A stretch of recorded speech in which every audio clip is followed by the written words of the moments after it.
you, this is a movie with a $209 million budget. Oh, dear Lord. What's tea, bestie? How you doing? How your edges? How your kids? How's that man? We don't care. Anyway, bestie, I am coming to y'all because I just left the movies and I saw something. You know what I mean? And what I saw, we need to talk about it. You see what I'm saying? So much so that we're starting a series called The Diamond Cut, where I'm going to tell you my thoughts and feelings of the movie. I'm going to try to do these with no spoilers, and we're going to rate the movie at the end. I don't usually rate movies. In the years that I've brought you cinema, I've never really given a rating, but this, it deserved it. And I know you're probably like, Lady L, what was it? What was it? Snow White. Yeah. Yeah. The 2025 live action Snow White that was directed by Mark Webb. And mind you, this is a movie with a $209 million budget.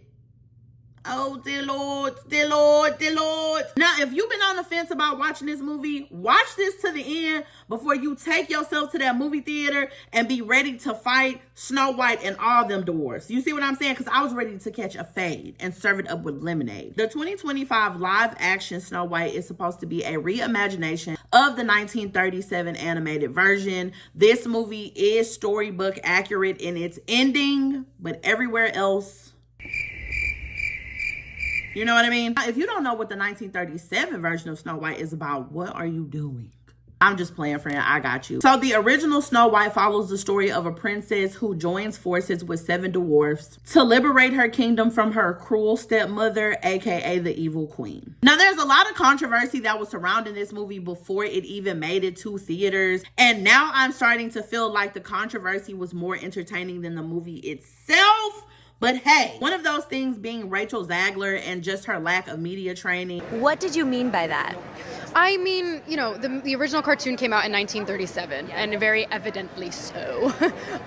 There's a big focus on her love story with a guy who literally stalks her.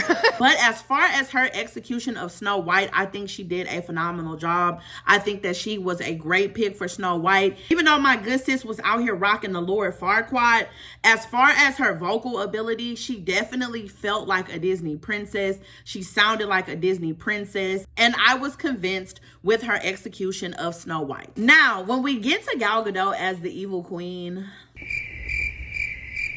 it was a lot. You need to leave. Like, it was kind of cheesy, kind of corny. It felt like she was really trying to play into that whole, like, evil villainous thing. And I feel like the only time that the Animaniac anecdotes actually worked in her favor is when it came to her musical number. That's just kind of how the Disney villain musical numbers go, where it's like a little quirky, but it's still kind of evil and you still get all of that. So it definitely played well there. But other than that, my eyebrow was itching the entire time. It was just so much energy. It was so much energy. And to say that this is the woman who gave us Wonder Woman, but I digress. Now, of course, it would not be Snow White without the 7 dwarfs, right? But these dwarfs were CGI animated.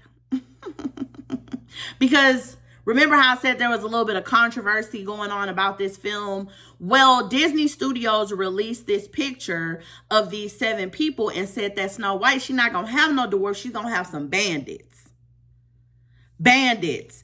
And the internet said, stop playing with me. You see what I'm saying? And Disney said, all right, cool. I'm going to let y'all have at this one time. But clearly they had already filmed a lot of this 7 bandit venture situation going on. So they just said, you know what? We don't have time to recast. We're just going to CGI these guys in there, redo the thing, and we're going to just mix it all in a pot together and make it work.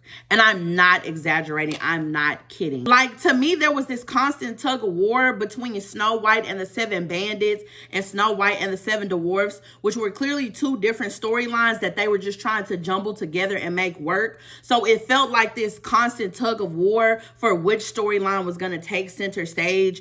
And it just made the film boring. Like, visually, it was nice.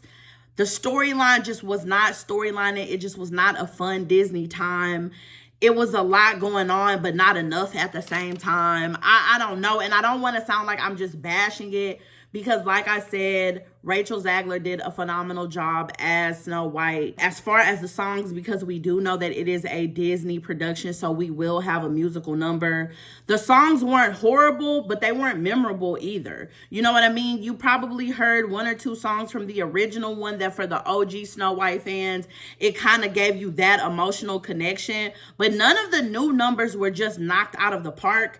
If I had to just pick one, I would obviously say it would be Gal Gadot's. But again, that's because her quirky, kind of kooky, villainous energy really played up the musical number and made it work in her favor. Now, the thing that really had my edges itching and on a mission with the 2025 version of SnowWhite is that we literally have 30 extra minutes of runtime in comparison to the 1937 animated version.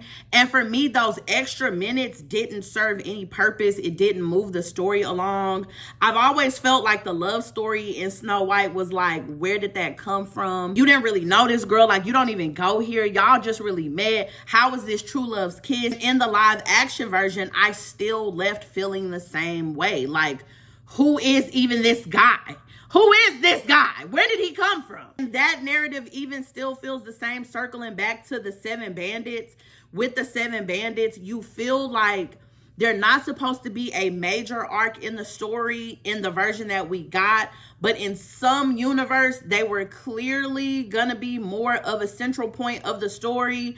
And so there was like, I feel like I should know more about the 7 bandits, but the storyline just doesn't give me more. And now I'm confused. You see what I'm saying?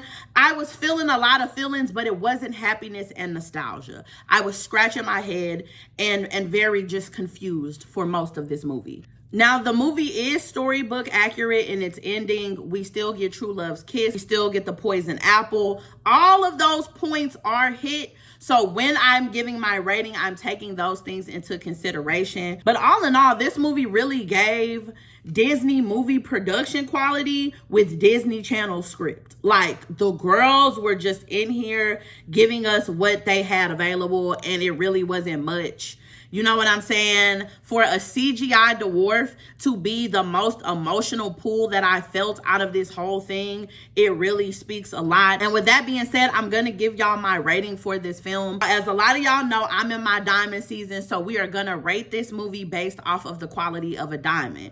So F being flawless, VVS meaning very, very small inclusions. It was good, but there were a few things going on. VS meaning very small inclusions. There's still a little speck of something here or there to keep it from being a perfect production. And then we're gonna move into our SI, which is small inclusion. There was a lot of little flaws going on that had me side-eyeing it. And I being inclusion, being baby, we can see these flaws from a mile away and they did not come to play. So now that I have explained the rating system to you guys, I am going to give this film a I rating. Listen, I'm not arguing about it. Disney, hey, I don't know why y'all thought we needed this. I genuinely don't. I went into it trying to give it high expectations, but being open to whatever the storyline was going to bring, and it brought me confusion. That's what it brought me. It was visually stunning, but as far as the storyline, it gave me nothing. Hey, I'm not arguing about it. So obviously, I want to know what you thought about it in the comments. Did you like it? Did you love it? Have you not seen it yet? As far as telling you to go to the movies and run to the movies and see this, I definitely feel like you can wait until it comes on the Disney Plus app. I would not be in a rush to see this movie, but hey, to each their own. Give me your thoughts about it in the comments. If you're not ready for the party to be over and you want to hear me yap a little bit more, go ahead and hit this playlist here, cousin, and have you a good old time. Until next time, love you, bye.